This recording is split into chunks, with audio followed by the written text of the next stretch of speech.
Judy Marshall, and my husband and I were former owners of Knapp's greenhouses.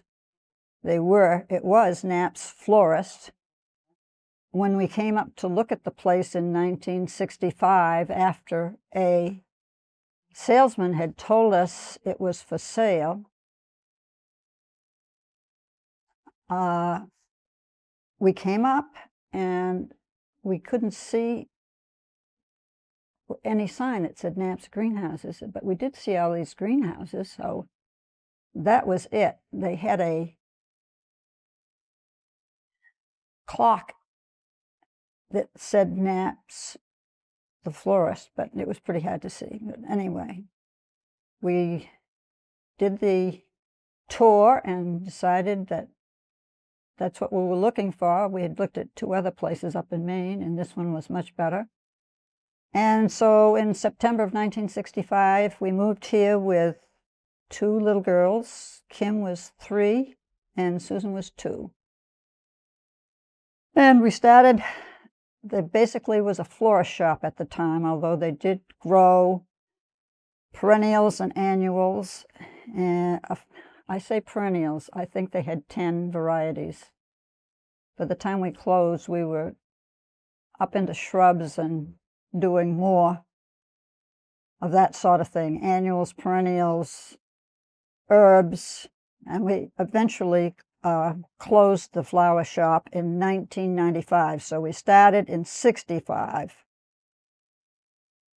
At that time, we did probably 300 weddings a year. We did churches from Amesbury, Merrimack, Newburyport, Haverhill, Groveland, and Bradford, as well as West Newbury on Sundays and holidays. So we were pretty busy. Our first Christmas, it snowed. We were delivering until 2 o'clock in the morning. And then we had to put our toys together for our daughters. But luckily they slept well, so.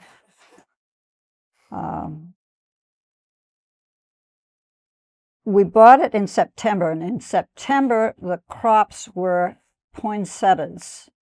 That is, they were unrooted cuttings.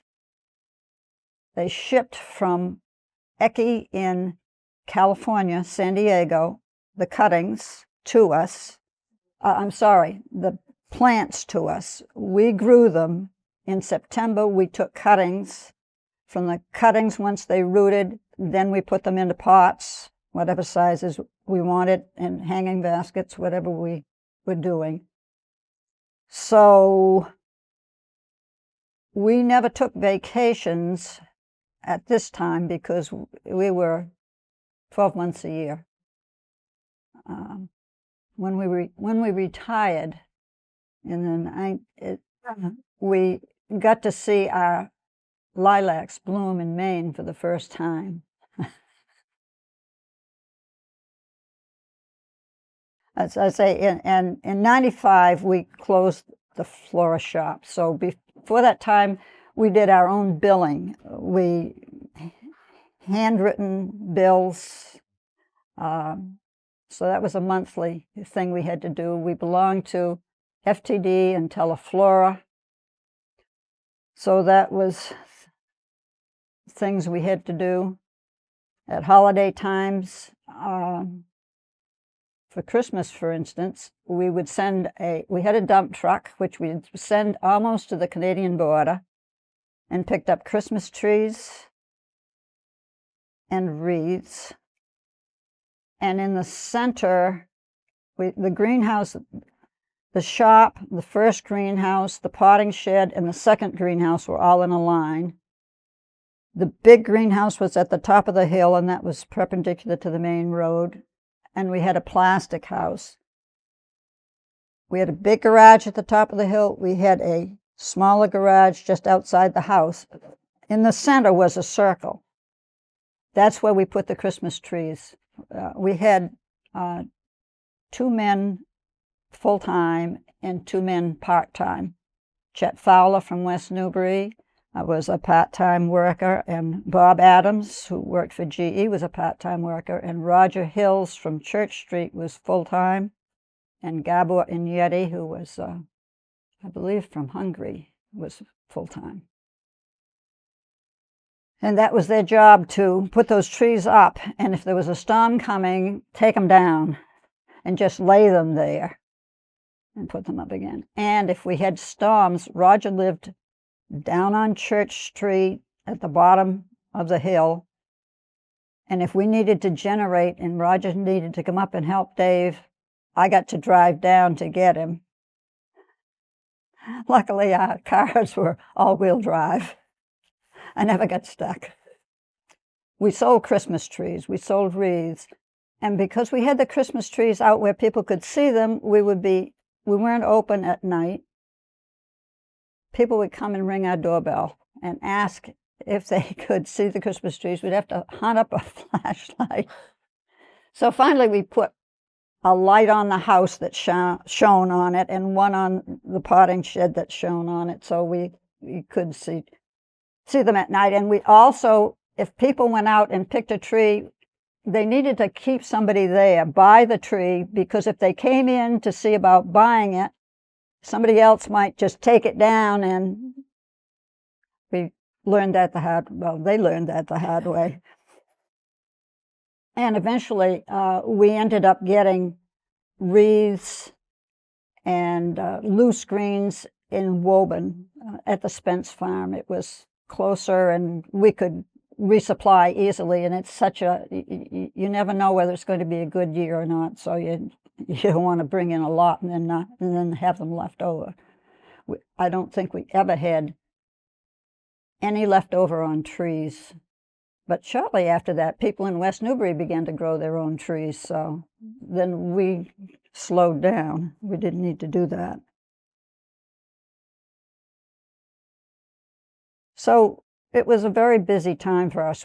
We were putting bulb plants in the fall for spring sale, plus cut flowers. We did a lot of jonquils, hyacinths, tulips, freesias. Freesias were big, and several smaller varieties that I can't exactly remember what they were.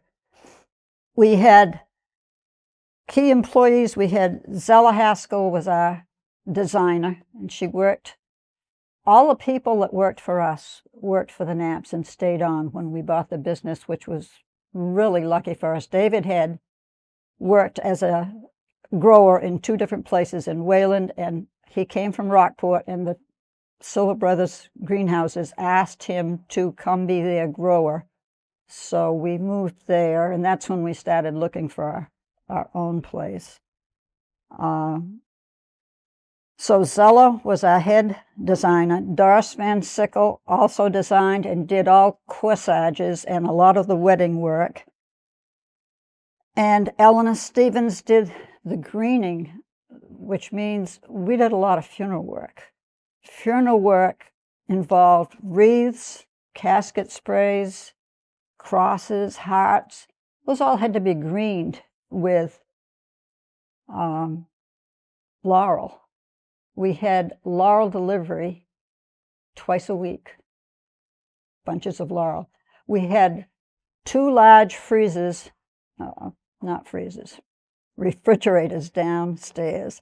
One of them we kept the greens in exclusively, and the cut flowers were in the other one. After we stopped the flower shop, we heated one of the small refrigerated chests. We heated it and started plants in there. So sowed the seed and had lights on and heat, and germinated in there. I had said we had 2 part-time employees, and Zella's husband was our driver, Louis Haskell. He was a Dr. Paul Dudley White patient, had a heart transplant, and was a really good worker. and he was there obviously before we were. He used to sleep out in the boiler room overnight when they were burning coal. We burned oil. And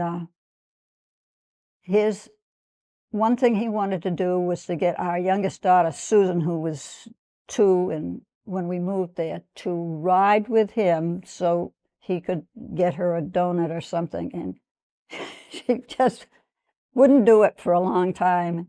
I think she was 5 before she finally did. He was really happy at that time. Well, anyway, we also made cemetery baskets at this time of the year for Memorial Day. We had cemeteries in Haverhill, Groveland, West Newbury, Newburyport, Amesbury. I think that was it. We had 2 cemetery books, one for planting in the ground and one for logs and baskets. Roger and Gabor did the plantings, and I made a lot of the logs and baskets, and they delivered them. So that's for Memorial Day. So can you imagine? We had Easter, Mother's Day, Memorial Day, plants to grow, weddings, funerals, holidays. Yeah. No, I was busy all the time. Oh, we also made it at Christmas. We also made boxwood trees, probably a few over 100 of them. And I didn't start making them. We had a girl retired from a florist shop in Haverhill, Joanne Saldy. She's still alive, in her 80s. And she used to do wedding work, and she used to make the boxwood trees. She taught me how to do that at Christmas. So we made between 200 and 300 of them. Some of them decorated, some of them not.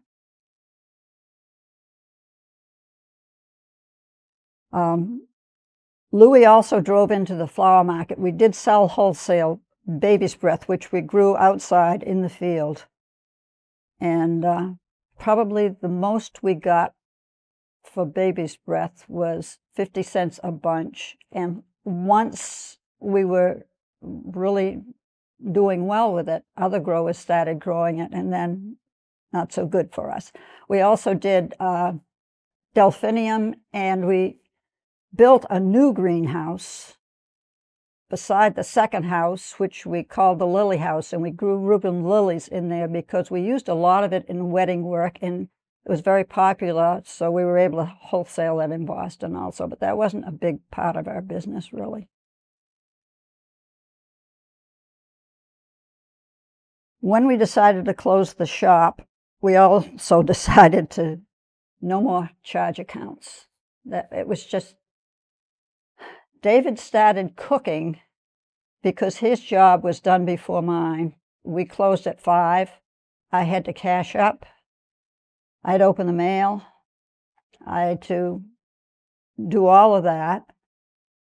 And I just didn't have time to cook, which it ended up pretty good because he still cooks and I don't have to.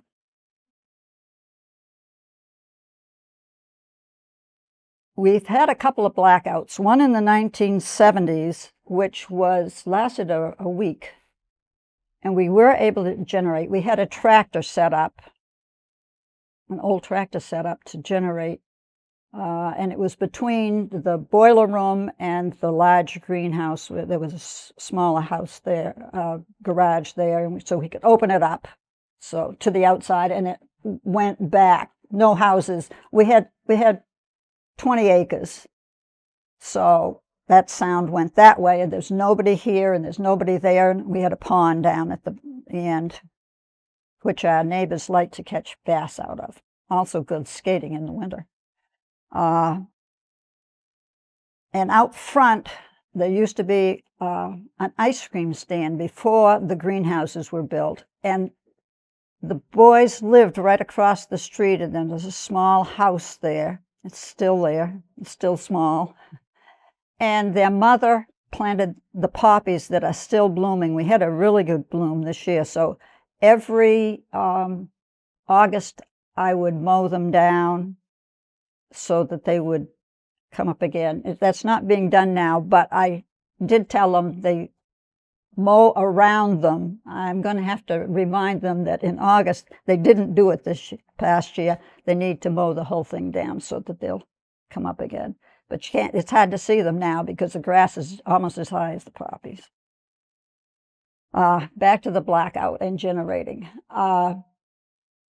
We had our own gas tank in the ground and hand pump, which when we had blackouts, that was fabulous because you weren't getting gas from any gas station.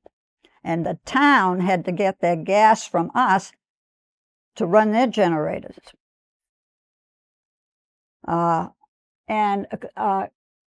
We had the house hooked up as well as the greenhouses.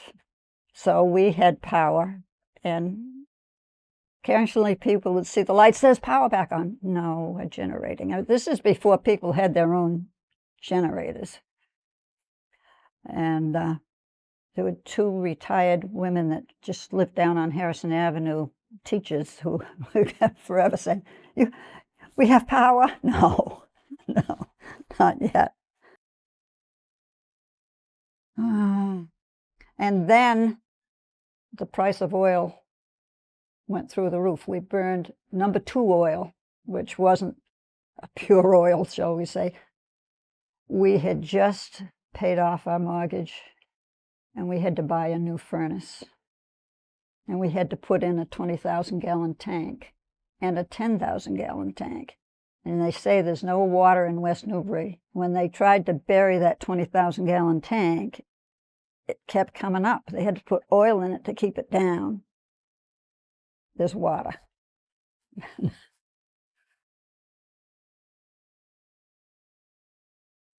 And we grew in the big greenhouse 10 beds of carnations, standard carnations, every color you can imagine.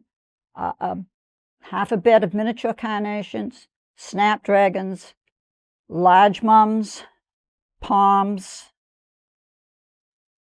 I think that was it. And the boys, what I call the boys, Roger and Gabor, having to string those beds. You had to have a box about this big for them to come up, and so you start down here and you move them up. What can you explain that? The beds were that we had 20 beds in rectangular beds.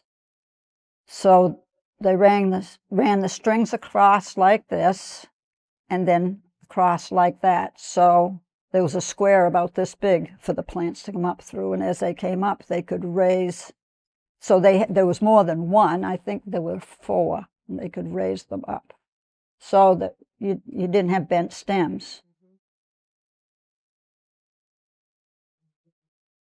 We also grew orchids because the Knapps had them there, and we had what we called the jungle in the front of the shop. We had 2 strelitzias.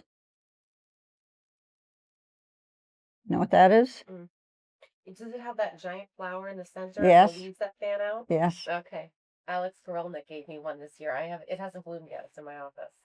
And we had this is part of my problem trying to remember things. A flower that we used all the time in wedding work, Stephanotis. There we go. Growing up, the 2 posts on what we call the jungle and all the way. So whenever we needed it for wedding work, we had it right there. So it was really handy. If we needed something we didn't grow, since we were going into the market with wholesale stuff, we could pick up what we needed. And funeral work especially, you'd have to get certain things. So Louis went in 3 times a week usually, in season when he had to take things in. And if we got caught short, there were a couple of places in there that would set stuff aside for us, and one of the fellows lived in Boxford, and he would bring it out for us and just leave it in his garage so we could easily pick it up, which was very handy.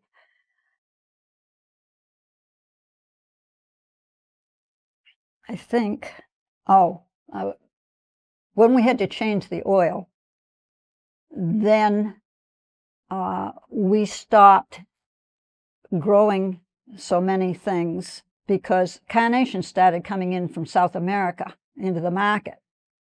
It was cheaper to go in there and get them rather than to grow them, because it takes 2 years to get like carnations to really get a good crop. When you have that crop, you're cutting them every other day. Well, that's another thing. When we bought it, they were doing the decorating, the designing upstairs, and the flowers were downstairs. So we changed it so they were working downstairs, but because it meant everything got carried upstairs. But it worked better that way. And eventually, after Louis retired, we had 2 drivers. And at holiday times, we had people that knew us, that maybe had a son that was available. We had multiple drivers. And eventually, we were basically, once we closed the flower shop, we were concentrating on perennials. Knapps grew 10 varieties. I don't know how many we ended up, but that's by that time, Kim was out of college and wasn't happy where she was working, called home from New York and said, "Can I come home and work for you?" And we said yes. And she was a really welcome addition, and she really went into perennials and herbs in a big time, and vegetables. We used to grow 40 varieties of tomatoes, and Sun Gold, the little orange ones, we sold more of those than anything else. I still grow it because it's a really good tomato. And she tried to grow varieties of things that other people didn't, and if people asked for things, we would try to accommodate that too, grow them. We didn't really. They basically, at that time, they were growing crops that we weren't. They were really farmers. They were growing in the ground outside. Anything that we grew outside was for our own use. Mm-hmm. Not for retail. I guess we probably competed them more with vegetables and pansies and things like that. And then, of course, down here at what was Joe Cooney's. Well, it's the Grant family farm now. He grew vegetables. Could get great beet greens and things like that down there. So not really competitors. So we didn't really have a competitor in town. Did you work at all with them? Was there any kind of, alliance between you as business owners in town, or business owners who were in the business of growing vegetables and plants? No, No, not really. Not really. Dave had to have a pesticide license, which he had to get credits for every year. And when Kim came back to us, she was really into, well, let's not use pesticides anymore. Let's use beneficial insects. And so we were doing that. What year was that when you started doing that about?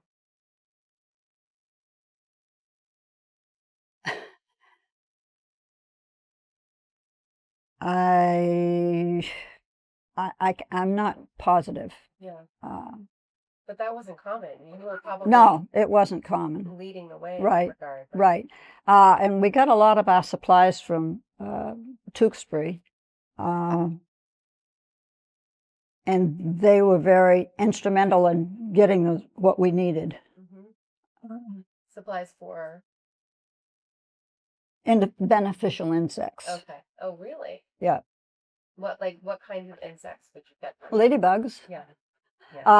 But there were some, see, this is where you should be talking to Kim.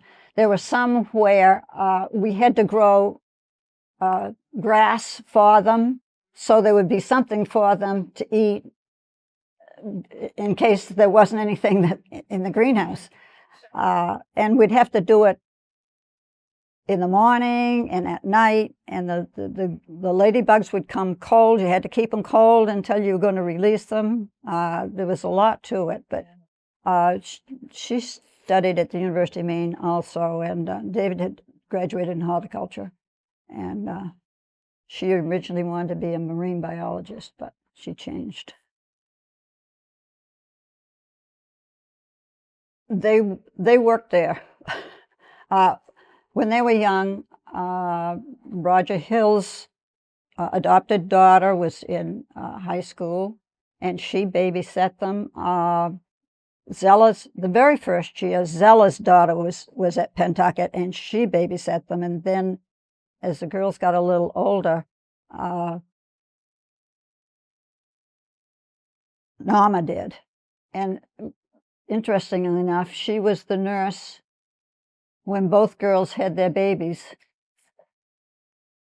in Newburyport at the Anna Jakes. Yeah, yeah. So Kim, Susan worked with us in the summers also. Susan didn't want to do a 4-year school. She went to 2-year college and then came home and said, I think I want to be a teacher. So she finished up in her senior year. Her practice teacher was in an automobile accident and broke her jaw. Susan finished the year and actually got paid for it. Oh, tried by fire. Good for her. That's the way to learn. Right? And she's now head of her department up at Timberlane. So, yeah. And Dave's sister lived in Groveland, 2 children. They both worked for us. I had a nephew in Maine that worked for us. He was down here studying to be a funeral director, and he lived with us, he worked with us, and he went to school in Boston. So, yeah, it sounds like you needed a lot of help. Yeah, we had a lot of help, but too, and those people that worked for the Knapps before we came were really loyal people. Generally, each church, they either had a pair that they wanted filled. For the Groveland Church in Crongo, for instance, they had a fund, and they would get them every week. I mean, other churches, it might be, not every week, just occasionally, depending on the people. I think weddings were the toughest things. You used white carpets at the time, so we had to have a selection of those on hand, roll down the aisle for the bride. We did a wedding for a girl who was allergic, so a lot of it was silk, but it was Christmas time, and poinsettias were okay. So it was one of the big churches in Newburyport, and we had it loaded with poinsettias.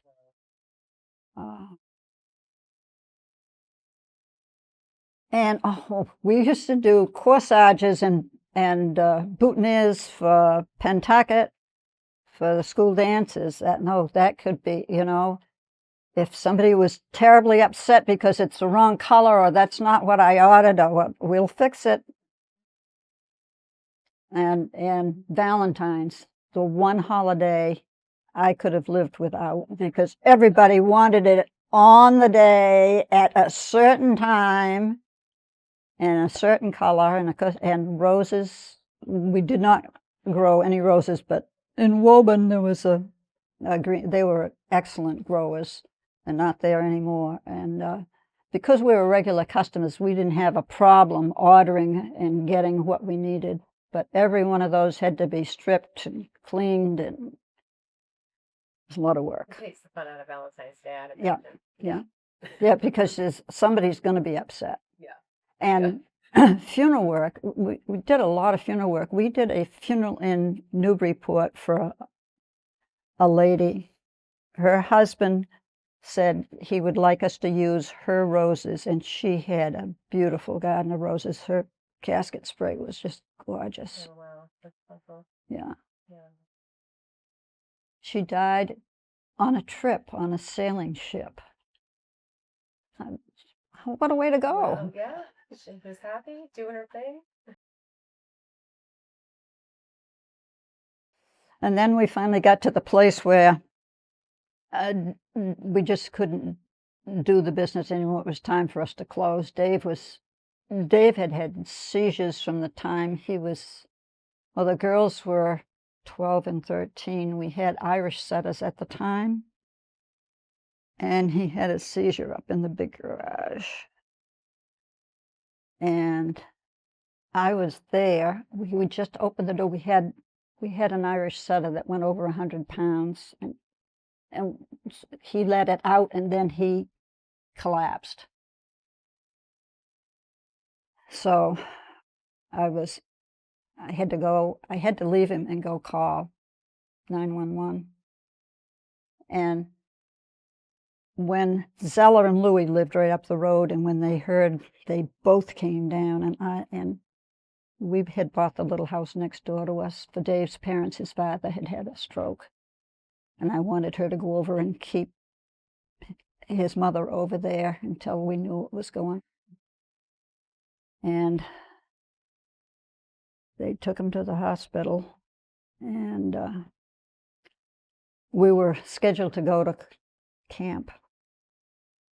But my aunt and uncle, who lived in Connecticut, were going to stop by on their way up, and they did, and they took the girls up to Maine to my parents. So I just had Dave to deal with and his mother.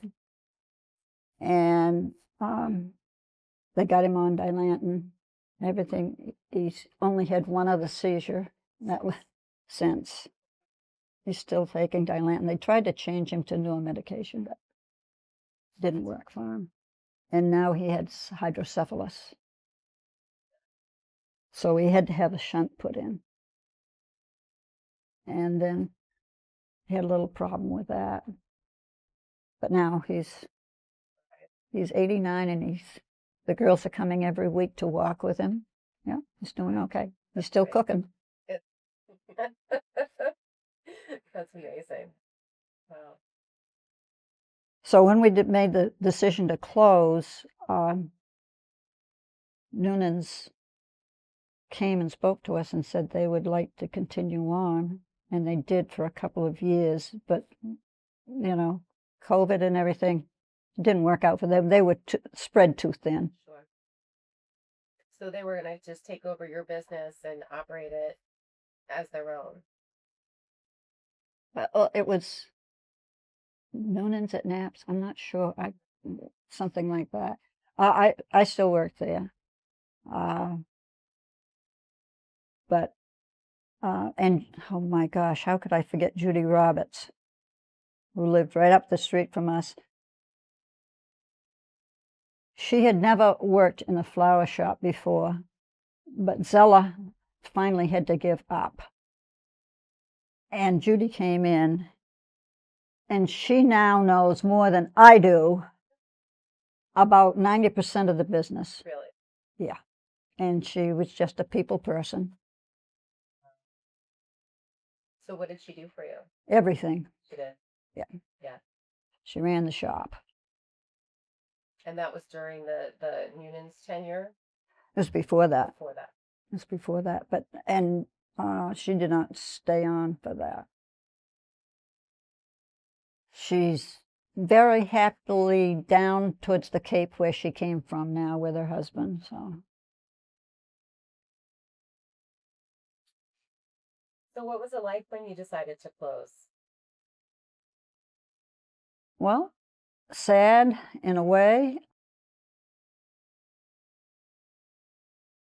But I had gone up to look at Nichols Village, and I said, this is going to have to be where we go. And Dave didn't go up. Susan went up with me, our youngest, and I said, well, he would never live in an apartment, but they had cottages. And I said, if we could get a cottage, that would be good.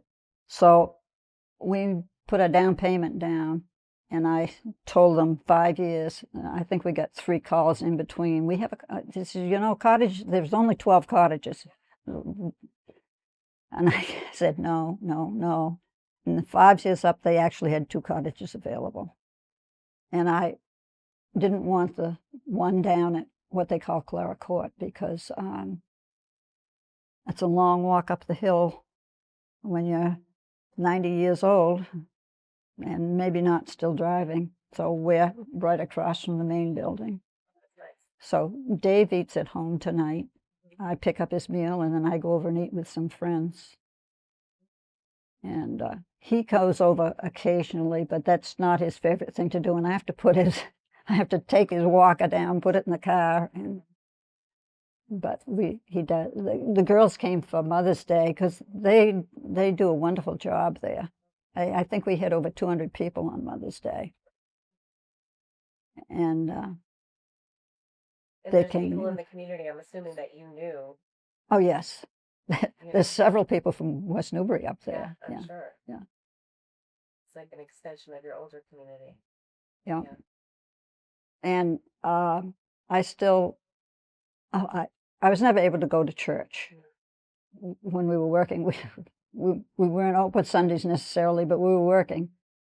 And now I go to church in Groveland, and the girls both were married there and went there.